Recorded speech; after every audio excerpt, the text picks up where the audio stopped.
দেরি না করে তাড়াতাড়ি একটা তদন্ত শুরু করে দাও। আপনারা যাকে দেখছেন তিনি হলো বাংলা সিনেমার বিখ্যাত অভিনেতা বিপ্লব চ্যাটার্জি। তিনি মূলত ভিলেন হিসাবে পরিচিত হয়েছে। বিপ্লব চ্যাটার্জি পেশায় বাংলা চলচ্চিত্র টেলিভিশনের অভিনয় এবং পরিচালক। জন্ম 8ই জুলাই, কলকাতা, পশ্চিমবঙ্গ। ভাষা বাংলা।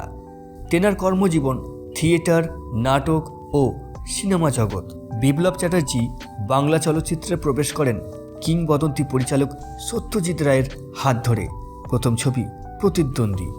এরপর ধীরে ধীরে তিনি বাংলা সিনেমা জগতে পরিচিত এবং নির্ভরযোগ্য মুখ হয়ে ওঠেন। বিশেষত তিনি পরিচিত খলনায়ক, পুলিশ অফিসার, রহস্যময় চরিত্রে অভিনয় করে। এই ধরনের ভূমিকায় তার শক্তিশালী অভিনয়ে অপরিসীম। সিনেমার পাশাপাশি তিনি বহু জনপ্রিয় বাংলা টেলিভিশন ও ধারাবাহিকে অভিনয় করেছেন। তার সশস্ত্র কণ্ঠস্বর ও পরিণত অভিনয় দর্শকের কাছে একটা আলাদা পরিচিতি দিয়েছে। হ্যাঁ, তেনার উল্লেখযোগ্য কিছু সিনেমার নাম আমরা বলতে পারি: প্রতিদ্বন্দ্বী, শত্রু, আবর্ত, ভয়, সাক্ষী, দুর্গেশ্বর নন্দিনী, গোয়েন্দা পিসি সরকার। বিপ্লব চ্যাটার্জি হলেন এমন একজন অভিনেতা যিনি নেগেটিভ চরিত্রকে বিশ্বাসযোগ্য ও মানবিক করে তোলে। ভদ্রতা, সভ্যতা, রুচিবোধ এসব তোই উঠেই গেছে। বাংলা সিনেমা থ্রিলার ও রহস্যধর্মী ছবিতে তার অবদান বিশেষভাবে উল্লেখযোগ্য। তিনি দীর্ঘ অভিনয় জীবনের মাধ্যমে বাংলা চলচ্চিত্রকে সমৃদ্ধ করেছেন এবং দর্শকদের মনে স্থায়ীভাবে ছাপ ফেলে গেছেন। সে তো 100 বার এসে বোধা। আরে সেটা তো মাল্লু দেওয়ার সময়। সম্প্রতি টালিগঞ্জের একটি অনুষ্ঠানে বিপ্লব চ্যাটার্জি নিমন্ত্রিত হয়েছিলেন।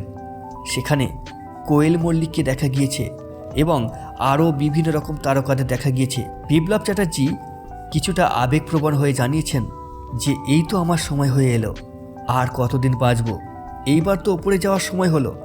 হ্যাঁ, বিপ্লব চট্টোপাধ্যায় একটা কথাই বারবার বলে বিভিন্ন ইন্টারভিউতে, তিনি নাকি রাজনীতির শিকার।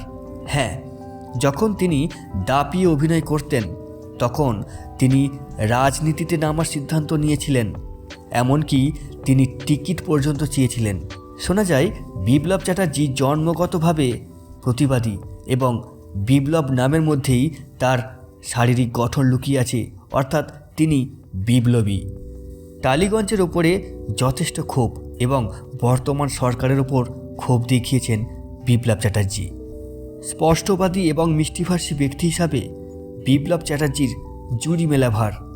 ভালো থাকবেন বিপ্লব চ্যাটার্জি। আপনার কাছ থেকে আমরা দর্শক হিসাবে অনেক কিছু শিখেছি, অনেক কিছু পেয়েছি। দর্শক বন্ধুরা, আমাদের এই চ্যানেলটি সাবস্ক্রাইব করে পাশে থাকুন, তাহলে আরও বিনোদন জগতের অনেক অনেক মানুষকে আমরা তুলে ধরব অজানা কিছু নিয়ে। ভালো থাকবেন। নমস্কার।